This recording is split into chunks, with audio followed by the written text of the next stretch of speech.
Selamat siang teman-teman, Bapak ataupun Ibu dosen. Perkenalkan saya Jessica Bro Sembiring akan mempresentasikan materi tentang pH, asam basa, dan aplikasinya dalam bidang farmasi.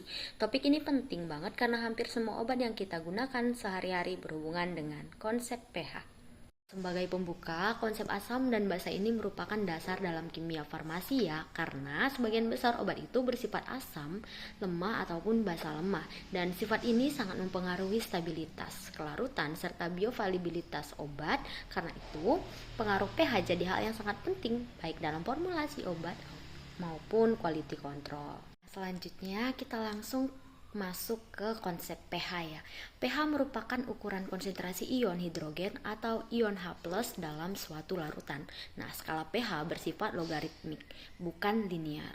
Nah, artinya perubahan satu angka pH saja menunjukkan perubahan konsentrasi ion H+ sebesar 10 kali lipat. Jadi bisa dibayangkan perubahan pH yang kelihatannya kecil itu sebenarnya bisa berdampak besar terhadap sifat fisik dan kimia obat, seperti kestabilan dan kelarutannya. Nah, selanjutnya di sini aku akan jelasin tentang asam dan basa. Nah, pertama aku akan jelasin asam. Nah, asam adalah zat yang dapat meningkatkan konsentrasi ion H+ di dalam larutan sehingga pH-nya itu berada di bawah 7 ya. Nah, asam ini dapat dibedakan menjadi asam kuat dan asam lemah tergantung pada derajat ionisasinya. Contoh obatnya itu kayak aspirin gitu ya. Nah, sedangkan pada basa adalah zat yang dapat menurunkan konsentrasi ion H+ atau menghasilkan ion OH- dengan pH di atas 7. Tadi kalau misalnya asam itu di bawah 7, basa beda. Basa ini di atas 7. Nah, basa juga dapat bersifat kuat atau lemah. Nah, dalam kehidupan sehari-hari nih dan praktikum farmasi, basa sering dimanfaatkan untuk menetralkan asam. Contohnya itu penggunaan antasida untuk menetralkan asam lambung ya.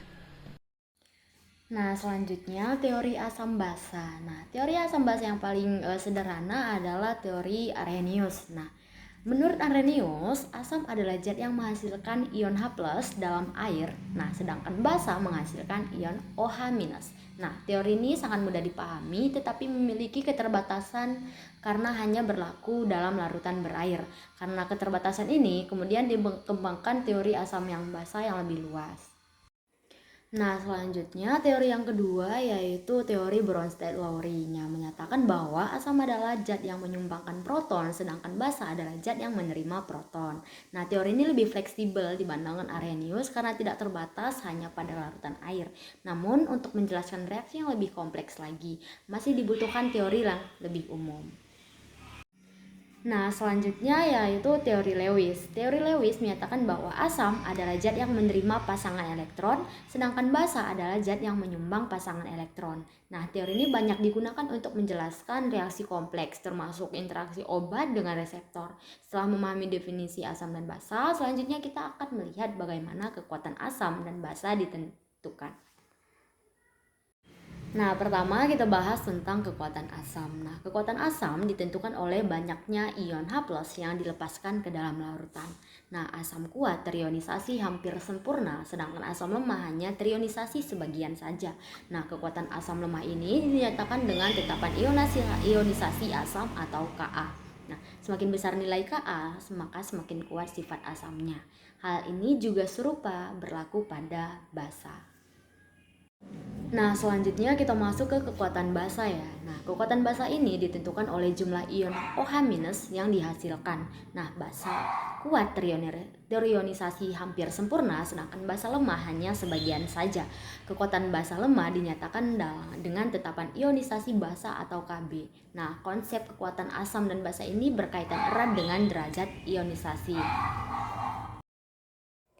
Nah, selanjutnya yaitu persen disosiasi. Nah, persen disosiasi menunjukkan seberapa besar bagian asam atau basa yang terionisasi dalam larutan. Nah, pada elektrolit lemah, pengejaran justru dapat meningkatkan persen disosiasi. Derajat ionisasi ini sangat berpengaruh terhadap kelarutan dan bioavailabilitas obat. Nah, selain zat terlarut, pelarutnya sendiri yaitu air juga mengalami disosiasi. Nah, air ini bersifat advoter, artinya dapat bertindak sebagai asam maupun basa. Nah, air mengalami autoionisasi menghasilkan ion H+ dan ion OH-. Nah, hasil kali konsentrasi ion tersebut disebut tetapan ionisasi air atau KW yang pada suhu 25 derajat Celcius bernilai 1 kali 10 pangkat minus 14. Konsep ini penting untuk memahami kondisi pH netral dan kesetimbangan dalam larutan. Nah, untuk kesetimbangan pH. Nah, kesetimbangan kelarutan dinyatakan dengan tetapan hasil kali kelarutan atau KSP. pH mempengaruhi derajat ionisasi obat sehingga menentukan kelarutan obat ionik.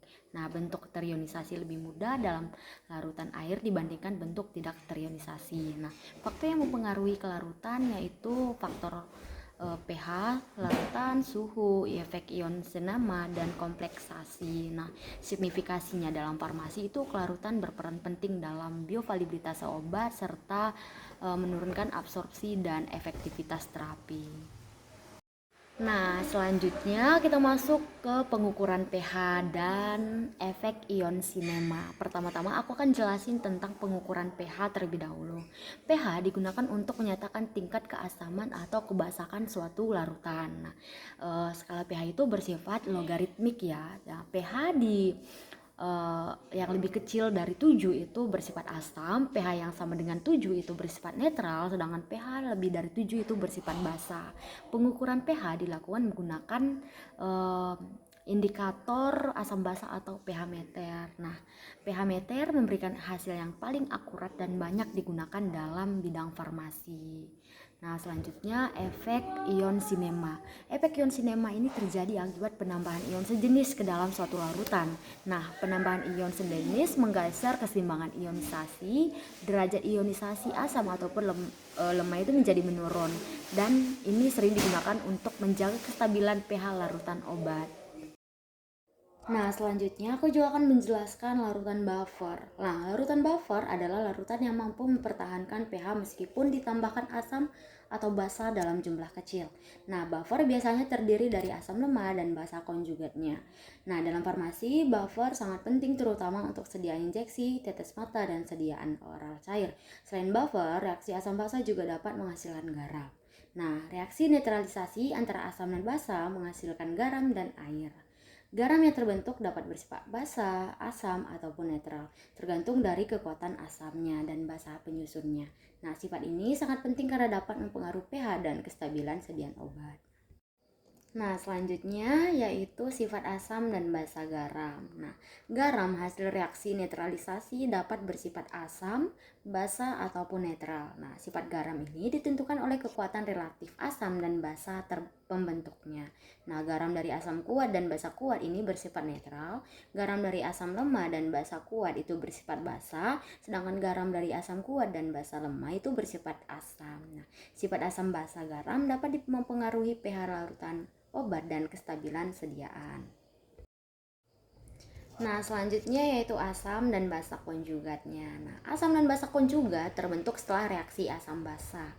Asam menghasilkan basa konjugat setelah melepas proton, sedangkan basa menghasilkan asam konjugat itu setelah menerima proton. Jadi itu sebaliknya ya. Nah, konsep ini penting dalam sistem buffer dan garam obat. Nah, konsep ini kita masuk ke persamaan Henselberg dengan rumus pH sama dengan pKa plus log A minus per HA. Nah, menjelaskan hubungan antara pH, pKa, dan rasio bentuk terionisasinya atau tidak terionisasinya.